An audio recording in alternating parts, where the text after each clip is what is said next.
Liberando su potencial.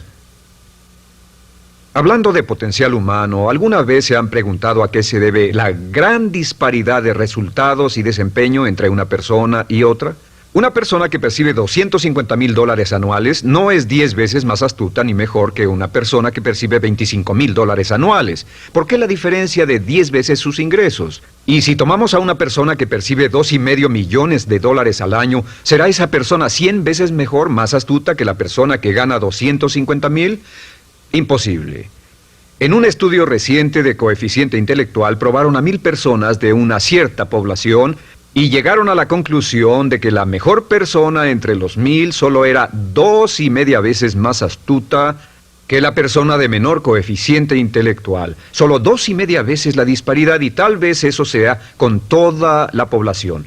¿A qué supone que se debe la diferencia? Al hablar de potencial humano, llegamos a una fórmula que deduje hace algunos años. Tal vez eso lo explique un poco. La fórmula comienza con lo que llamamos AI. O sea, atributos innatos, las cualidades, la inteligencia, la habilidad, el temperamento, cosas con las que se nace que no pueden cambiarse mucho. Además de los atributos adquiridos.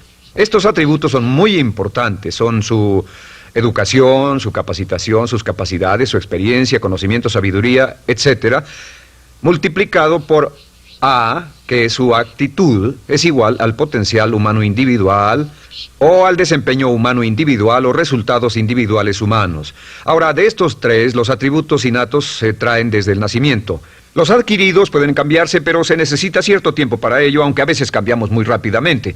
Cierta información valiosa puede cambiar dramáticamente su eficacia, pero las actitudes pueden aumentarse o disminuirse dramáticamente en segundos. Cada vez que mejoramos nuestra actitud, multiplicamos todas nuestras capacidades. Una actitud ha sido llamada acertadamente el lenguaje más importante del ser humano, la palabra más importante del idioma en el humano. Todo lo que hacemos en la vida, según un estudio en Harvard entre estudiantes ejecutivos, será en un 85% de actitudes. Un 85% de su éxito estará determinado por su actitud. Eso significa que está determinado por cuán positivo o cuánta actitud mental positiva se tenga. Las personas con actitudes mentales positivas tienden a avanzar más rápidamente, se mueven hacia la cima en organizaciones valiosas, ganan más dinero, sacan más satisfacción de la vida. Una actitud mental positiva no significa que baile por las calles y arroje flores. Solo significa que tome una actitud constructiva en general o se aproxime hacia su trabajo, su vida, sus problemas, relaciones, etc. Según el informe Cox de las empresas americanas, según la revista Success, un 85% o más de todo lo que se logra se debe a la actitud. Y la pregunta es, ¿de dónde vienen las actitudes? Las actitudes vienen de las expectativas. Muy simple, ya hablamos de eso. Y una forma muy poderosa de mejorar su actitud instantáneamente es decir, aunque no lo crea, pienso que algo maravilloso va a ocurrirme hoy. Como dijimos antes, nuestras expectativas sobre los desenlaces determinan nuestra actitud. Si espera que las cosas salgan bien, tendrá una actitud positiva. Si espera que salgan mal, tendrá una actitud negativa. Y lo maravilloso es que podemos fabricar nuestras expectativas. Podemos esperar lo que deseamos. Podemos esperar cosas buenas, cosas malas, y no nos decepcionaremos. ¿De dónde surgen nuestras expectativas? Nuestras expectativas surgen de nuestras creencias y de nuestros valores. Son el centro de los factores motivacionales de nuestra personalidad, nuestras creencias. Y esto nos conduce a un entendimiento del potencial humano. Significa básicamente que nuestra actitud es una expresión externa de lo que está ocurriendo internamente. Y esto es consistente con las leyes mentales. Con respecto a las creencias, cada uno de nosotros tiene muchas creencias en el fondo que los psicólogos llaman los conceptos propios. El concepto propio, o su descubrimiento, es considerado por muchos como el logro único y más importante para comprender el desempeño humano en el siglo XX. Yo estoy de acuerdo. El concepto propio es como, si queremos usar una analogía militar, el centro de mando. O si queremos usar una analogía técnica, es el programa central de su computadora básica. Es un grupo de creencias, valores, actitudes, sentimientos, ideas, etcétera, almacenadas en el fondo de nosotros y son el resultado de casi todas las experiencias que hemos tenido en la vida. Y algunos investigadores dicen que el concepto propio comienza a formarse aún antes del nacimiento, pero el concepto propio, una vez colocado, Precede, predice y determina sus niveles de eficacia y desempeño en todas las áreas de nuestra vida. El concepto propio se convierte en el centro de mando o el programa maestro. El concepto propio de este grupo de creencias determina lo que dirá, lo que hará, cómo actuará, cómo se siente y reacciona, etc. ¿Qué significa esto? Significa que todas las mejoras en su vida externa, todos los cambios en su realidad comienzan con un cambio en su concepto propio. Les voy a explicar lo que significa. Esta es una gráfica muy simple. Hablamos de potencial humano y decimos que la persona promedio usa un 10% o menos de su potencial. Según investigaciones, tal vez es mucho menos. El Instituto Stanford Brain en Santa Clara, California, estima que tal vez se aproxime a un 2%. Seremos generosos y diremos que la persona promedio usa un 10%. Significa que en los mejores casos, la mayoría, como usted o yo, no usamos un 90% de nuestro potencial. Uno de los mejores filósofos, Oliver Wendell Holmes, dice que la tragedia de la persona promedio es que llegan a la tumba con su música aún por dentro. Aún están funcionando con mucho menos de su potencial total. Y esto es el potencial humano.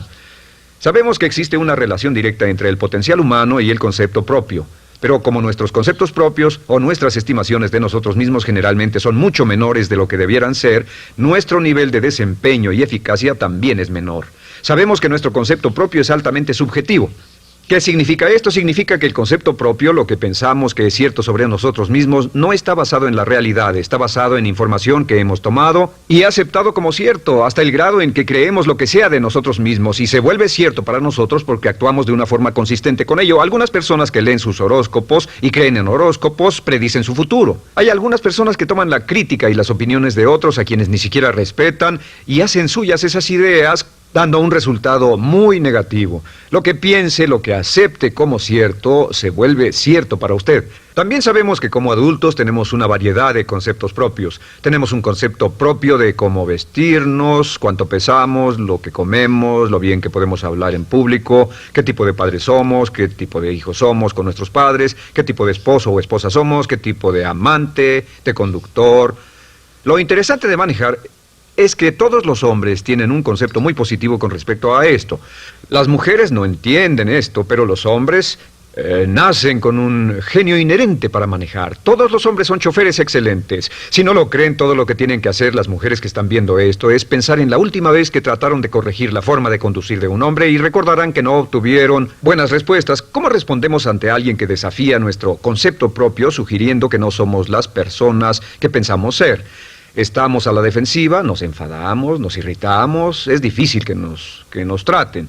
Tenemos un concepto propio de lo creativos que somos, lo inteligentes, lo rápido que leemos, lo bueno que somos en los deportes, y si practicamos una gran variedad de ellos, tenemos un concepto propio para cada uno de ellos. Tenemos un concepto propio de lo bien que cocinamos, de lo bien que educamos a nuestros hijos, de lo bien que limpiamos nuestra casa, los autos que manejamos, etc. Y también de lo que valemos por lo que ganamos. Es muy interesante saber que nunca ganamos más del 10% de nuestro concepto propio en ingresos. Nuestro concepto propio determina nuestro nivel de ingresos. Este nivel de concepto propio se llama zona de confort. Y aunque querramos más dinero, veremos que la tendencia humana natural de todas las actitudes es luchar por lograr entrar a la zona de confort y luego quedarnos ahí. Si ganamos un 10% por encima de nuestro concepto propio de ingresos, tendremos una necesidad imperante de deshacernos de ese dinero. Lo donaremos, lo gastaremos en forma extravagante y hasta lo perderemos si recibimos demasiado. Las personas que ganan la lotería siempre están quebradas a los 2 o 3 años. Queman el dinero porque ese dinero está más allá de su concepto propio. Si gana 10% o menos de su nivel de concepto propio, se descubrirá luchando, trabajará más duro, más tiempo, pensará en forma más creativa, buscará diferentes formas para aumentar sus ingresos o sus segundos ingresos. La única forma de mejorar cualquier parte de su vida, incluyendo sus ingresos, es aumentando el nivel del concepto propio de sus ingresos, comenzando a pensar en usted como si estuviera ganando más dinero. Si quiere bajar de peso, la única forma en que podrá lograrlo es pensando en que está delgado. Piense en usted mismo como una persona más delgada. Si quiere volverse una persona más popular, más amorosa, más feliz o más sana, comience a pensar una y otra vez en esas cosas hasta que se vuelvan parte de su nuevo concepto propio. Hablaremos de eso más adelante. Es una parte esencial de la programación de su mente hacia el éxito. Su concepto propio global está determinado por el promedio de sus conceptos propios en las áreas que considere importantes. Ahora, su concepto propio está formado de 3 partes críticas. La primera parte del concepto propio es el ideal propio. El ideal propio es la persona que más desearía ser, es su idea de lo que constituye un ganador, es su visión ideal de lo mejor que puede ser usted. Nada más, una de las cosas que sabemos de las personas con éxito es que las personas con éxito tienen ideales propios muy claros, ideales claros de quién quieren ser en el futuro. Las que no tienen éxito tienen ideales muy vagos. El número 2 es la autoimagen. La autoimagen es como un retrato de cómo se ve a sí mismo y lo que piensa de sí mismo. La autoimagen es el espejo interno, es como se percibe a sí mismo ahora en su desempeño actual, en forma cotidiana. La tercera parte es su autoestima. Su autoestima es cómo se siente consigo mismo. Cómo se siente consigo mismo es la fuerza motriz, el motor, la fuerza poderosa dentro de su subconsciente. Es la fuerza de energía dentro de su concepto propio y determina casi todo lo que le pasa. La mejor definición de autoestima es cuánto se agrada a sí mismo. Cuánto se agrada a sí mismo como esposo, cuánto se agrada a sí mismo como empleado, cuánto se agrada a sí mismo como jefe, como inversionista, como orador profesional, como atleta, etcétera. Según se agrade a sí mismo, su nivel de autoestima, su sentimiento emocional global respecto a cualquier área de su vida, determina su desempeño y su eficacia en dicha área. Lo sorprendente es que se convierte en lo que piensa, su concepto propio es maleable, su autoestima puede formarse repitiendo una y otra vez, me agrada mi persona, me agrada mi persona, me agrada mi persona. Me agrada mi persona, me agrada mi persona, me agrada mi persona. Entre más se repita, me agrada mi persona, me agrada mi persona, entre más lo repita una y otra vez, más crecerá su autoestima y entre más crezca su autoestima, más crecerá su concepto propio global. Cuando crezca su concepto propio global, su desempeño será mejor en todo lo demás que emprenda. Cada vez que diga, me agrada mi persona, me agrada mi persona, me agrada mi persona, me agrada mi persona, me agrada, será como bombearse psicológicamente. Todo lo que pase que haga que su autoestima suba, hará que se comporte mejor. Todo lo que haga que su autoestima baje hará que se comporte peor, que cometa errores, que sea infeliz, etc. Un punto crítico de agradarse a sí mismo, sobre autoestima y agradarse a sí mismo, es que, número 1, nunca puede querer a nadie más de lo que se quiere a sí mismo. Que su nivel de autoestima es determinante de la calidad de relaciones que tenga con los demás. Y número 2, es que nunca puede esperar que nadie más lo quiera o respete más de lo que se respeta a sí mismo. Cuanto se agrade o se respete a sí mismo, determina sus actitudes hacia usted. Todas las escuelas de psicología actualmente están de acuerdo en el hecho de que depende de lo que usted realmente se quiera y se respete a sí mismo como un ser humano valioso e importante, tiene efecto sobre todo lo que le pase. Cuánto se agrade a sí mismo, y lo que puede hacer es mejorar su autoestima diciendo me agrada mi persona, me agrada mi persona, me agrada mi persona, me agrada mi persona. Y esto nos lleva a la pregunta, ¿de dónde viene el concepto de autoestima? Y descubrimos que el concepto propio es maleable, puesto que no nace con este concepto propio, no nace con ninguna idea sobre sí mismo, no nace con autoimagen ni autoestima. Nace, en cierto modo, como potencial propio. Es la mejor forma de plantearlo. La persona promedio llega al mundo como potencial puro. Y no tiene el concepto propio de que todo lo que es ahora, todo sentimiento que tiene, toda actitud o valor, tuvo que aprenderlo en el transcurso de su vida. También sabemos que el niño llega al mundo con una necesidad imperante de amor y contacto. Y como una gran cantidad de investigaciones lo indican, necesitamos mucho amor y contacto durante toda nuestra vida, pero en especial durante nuestros años de formación, porque de niños aprendemos quiénes somos, cuánto valemos, si somos importantes, inteligentes, amorosos, chistosos. Todo esto lo aprendemos por la forma en que nuestros padres nos tratan. Si nuestros padres, nuestros parientes, tíos o tías, en especial nuestros padres, nos tratan como si fuéramos realmente importantes, crecemos pensando que somos realmente importantes, pero si nuestros padres no lo hacen, pasa algo más. Sabemos que los primeros años de vida son los más importantes para el desarrollo del concepto propio, que un niño comienza a partir de cero. El niño nace sin saber quién es él o ella. Son sumamente valiosos el primero, segundo, tercero, cuarto y quinto años de vida. Algunos psicólogos pensaban que eran los 5 primeros años, pero ahora dicen que son los 3 primeros años. En sus 3 primeros años de vida el niño aprende quién es y dicen que si se les da suficiente cantidad y buena calidad de amor en los 3 a 5 primeros años, los prepara usted de por vida. Los coloca en una base sólida de autoestima y confianza en sí mismos, valor e importancia realmente. Existe una relación directa entre la calidad y la cantidad de amor y el desarrollo de una personalidad sana. Entre más amor, amor incondicional, reciba un niño en sus años formativos, más fuerte será la base de su personalidad. El reverso de la educación es que casi todos los problemas de psicosis, neurosis, perturbaciones de la personalidad y problemas de comportamiento surgen de los problemas que se tengan con el concepto propio. Ahora observemos a los adultos. Aquí está nuestra personalidad adulta. Si nos observamos, podemos llegar a reparar nuestras bases, por así decirlo, repitiéndonos una y otra vez: me agrada mi persona, me agrada mi persona, me agrada mi persona, y llevamos ese concreto reparador hacia la base de nuestra personalidad. Los niños necesitan el amor como las rosas necesitan la lluvia. Los niños que carecen de amor a menudo mueren por escasez de amor. Es una enfermedad llamada marisma. Ahora, ¿qué más sabemos sobre los niños? Sabemos que los niños llegan al mundo con dos atributos notables. El primero es que no sienten temor. Los niños nacen sin temores. No temen a nada excepto a caerse y a los ruidos fuertes. Y esto se expresa en sus actitudes: yo puedo. Los niños llegan al mundo pensando que pueden hacer cualquier cosa, y quien haya criado a un niño hasta la edad de 3, 4 o 5 años sabe que debe pasar esos primeros años evitando que se maten, porque son como pilotos japoneses, porque no le tienen miedo a nada. Su segundo atributo es que llegan al mundo totalmente espontáneos. Dicen lo que quieren, hacen lo que quieren, son totalmente desinhibidos. Totalmente. Ellos no temen hacer nada de lo que desean, y esto se expresa en su actitud: no quiero. No tengo que hacerlo. Si ha tratado de controlar a un niño, lo habrá visto. Lo primero que dicen cuando comienza a darle órdenes, lo primero que aprenden es: no tengo que hacerlo. Claro, a veces cambiamos sus mentes de una u otra forma, pero estos son los dos atributos con los que los niños llegan al mundo. Llegan al mundo sin temores y desinhibidos. ¿Qué significa esto? Significa que nuestro derecho innato natural es no ser temerosos y ser desinhibidos. Y solo cuando podemos crear la misma situación en nuestra vida adulta, cuando no tememos y somos desinhibidos, nos sentimos a gusto con nosotros mismos. Las mejores organizaciones, las mejores compañías son las que crean un ambiente donde nos sentimos sin temores y sin reservas para ser nosotros mismos y para hacer lo mejor de nosotros. Al crecer descubrimos que los niños aprenden de dos maneras. La primera es por imitación. Imitan a uno o a ambos padres, en especial al padre dominante.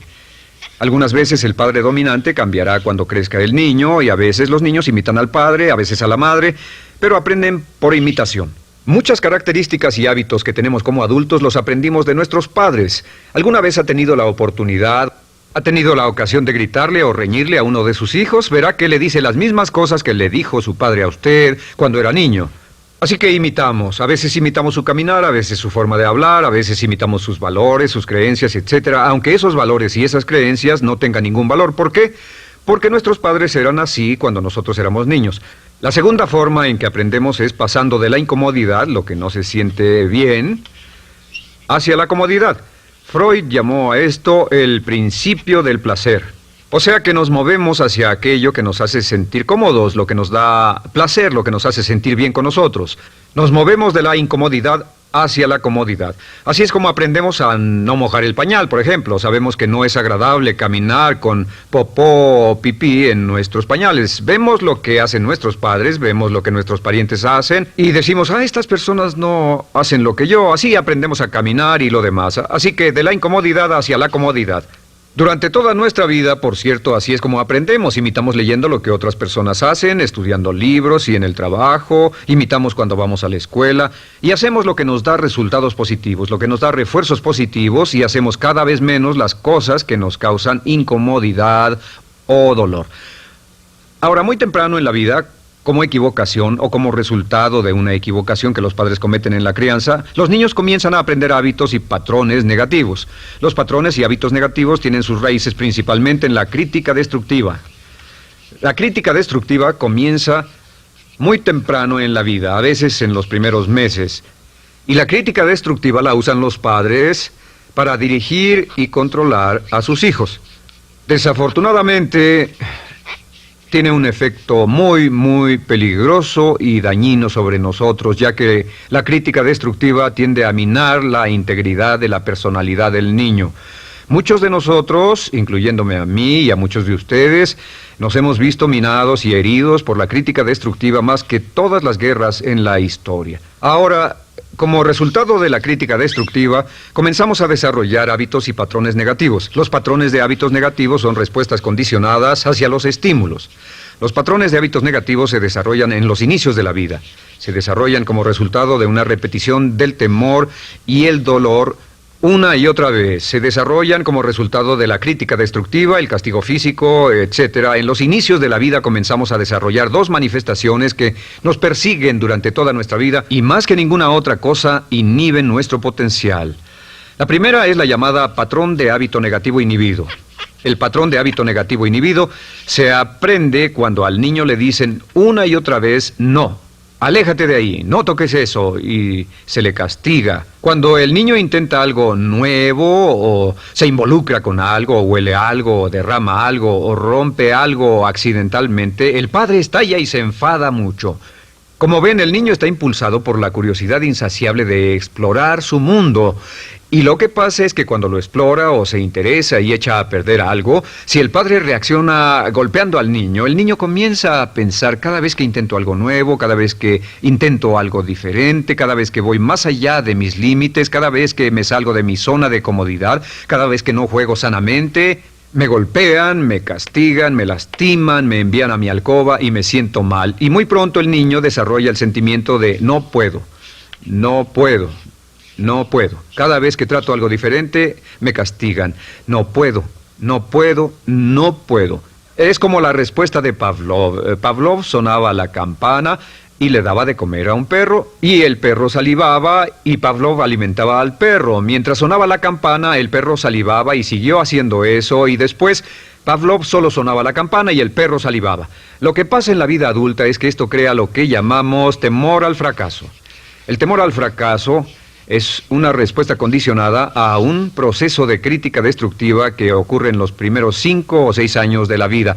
El temor al fracaso automáticamente nos activa, nos sentimos ansiosos, tensos, intranquilos, sentimos presiones y estrés en nuestro plexo solar, sentimos ganas de retirarnos del evento, y el temor al fracaso es la razón principal por los fracasos en la vida adulta. Es la razón principal por la que evitamos cumplir plenamente nuestro potencial. De hecho, todos los patrones de hábitos negativos se experimentan en el cuerpo físico.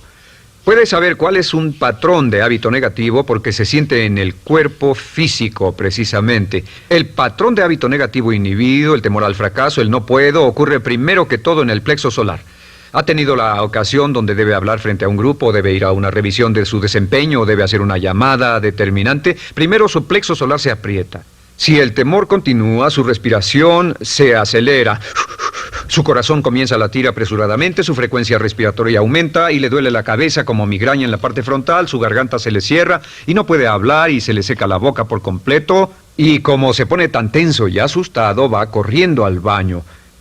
Estas son todas las manifestaciones. No hay peligro físico, pero sí peligro psicológico, una respuesta condicionada. Cuando sentimos estas cosas, la tendencia es retirarse de la situación que las ocasiona, y es la razón por la que no logramos mucho si retrocedemos. Es muy importante. El segundo patrón de hábitos negativos es el compulsivo. El patrón de hábito negativo compulsivo se aprende cuando a los niños se les dice una y otra vez: más vale que lo hagas. Si no lo haces, tendrás problemas o me las pagarás. A los niños se les convierte en recipientes del amor condicionado. Los padres no intentan hacer esto, pero lo que hacen es sugerirle al niño: no te amo, por lo tanto no estás a salvo, a menos y hasta que hagas lo que yo quiero. El niño crece sintiendo: tengo que hacer lo que quiera mi mamá. Debo complacerla, debo complacer a papá, debo complacer a los demás, debo complacer a mis parientes, y a veces debo complacer a mis semejantes, debo complacer a mis maestros, debo complacer a todo el mundo, y crecen con esto: debo. No puedo hacer lo que quiero hacer, debo hacer lo que complace a las demás personas. Este patrón de hábito negativo muy temprano en la vida se traduce en el temor al rechazo. El temor al rechazo lo experimentan los hombres como adultos como un comportamiento tipo A. Hablaremos del comportamiento tipo A posteriormente. El comportamiento tipo A es una necesidad compulsiva o excesivamente compulsiva de complacer de algún modo a alguien sin normas de comportamiento, prácticamente sin pensarlo. El temor al rechazo nos impulsa, nos hace muy sensibles a las necesidades de los demás. Hacemos cosas que otras personas quieren, no hacemos lo que nosotros queremos. Siempre estamos tratando de complacer a los demás. Tenemos preocupaciones o nos importan las opiniones, sentimientos y actitudes de otros hasta el punto donde ocultamos nuestras necesidades. El temor al rechazo se siente en la columna del cuerpo. Se divide el cuerpo a la mitad y se siente hacia abajo en la mitad posterior del cuerpo. El primer lugar donde comienza a sentirse el temor al rechazo es generalmente en los hombros y el cuello. Nos sentimos entumidos, duros, tensos. Cuando tenemos mucho que hacer sentiremos un estrés tremendo en la columna. Los músculos se estiran en la parte posterior. A veces se manifestará como flebitis y venas varicosas y a menudo nos darán dolores de cabeza en la parte posterior de esta porque las arterias carótidas que llevan la sangre hasta la cabeza, los músculos a su alrededor se contraen y la cantidad de sangre que fluye hacia la cabeza fluye más lentamente y se siente un terrible dolor de cabeza en la parte posterior. Estos dos temores, los patrones de hábitos negativos compulsivos, el compulsivo y el inhibitorio, son resultado de la crítica destructiva, el gran destructor de la personalidad que nos persigue durante toda la vida.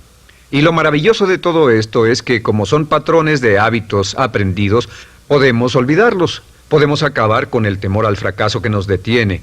Podemos acabar con el temor al rechazo que hace que hagamos cosas que complacen a los demás en vez de complacernos a nosotros, trabajando con nuestra propia autoestima. Porque existe una relación inversa entre la autoestima y el patrón de hábitos negativos. Porque entre más se agrade a sí mismo, menos teme al fracaso. Entre más se agrade a sí mismo, menos teme al rechazo. Entre más se agrade a sí mismo, menos temerá a cualquier cosa. Y si sigue repitiendo, me agrada mi persona, me agrada mi persona, me agrada mi persona una y otra vez, si sigue diciendo esto, con el tiempo su autoestima sube más y más y más y más y sus temores desde luego bajan. Cuando su autoestima sube, sus temores van en dirección opuesta.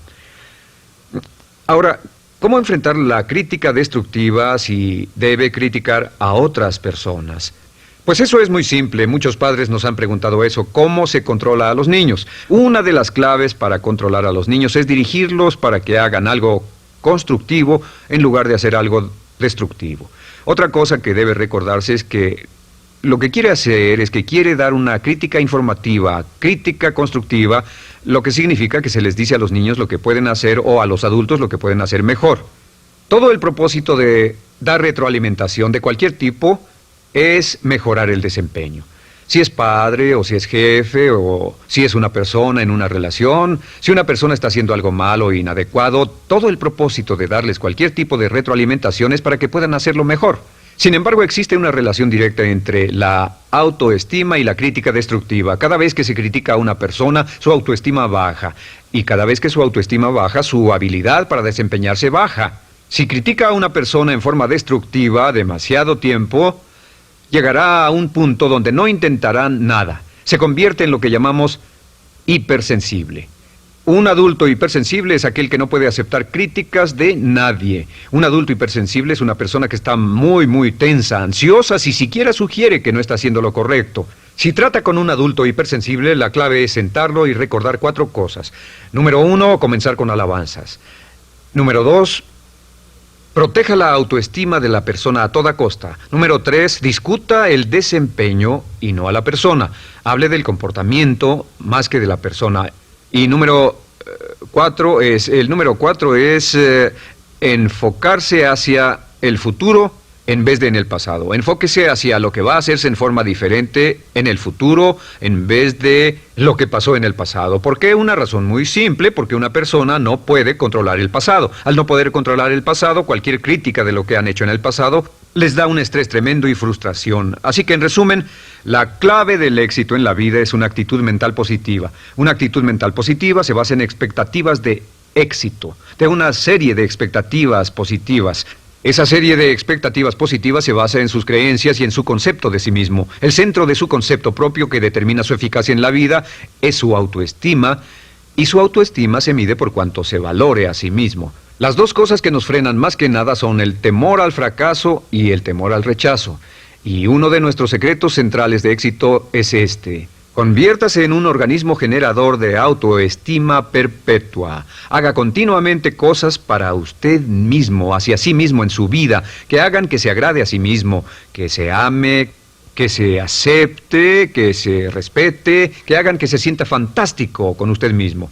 Si es un jefe o un padre, no olvide que la clave para el máximo desempeño en su hogar y en su trabajo es hacer que las personas se sientan maravillosamente consigo mismas. Entre mejor se sienta consigo mismo y más se agrade, más probable será que logre que las personas a su alrededor lo quieran, lo acepten, lo respeten, se respeten.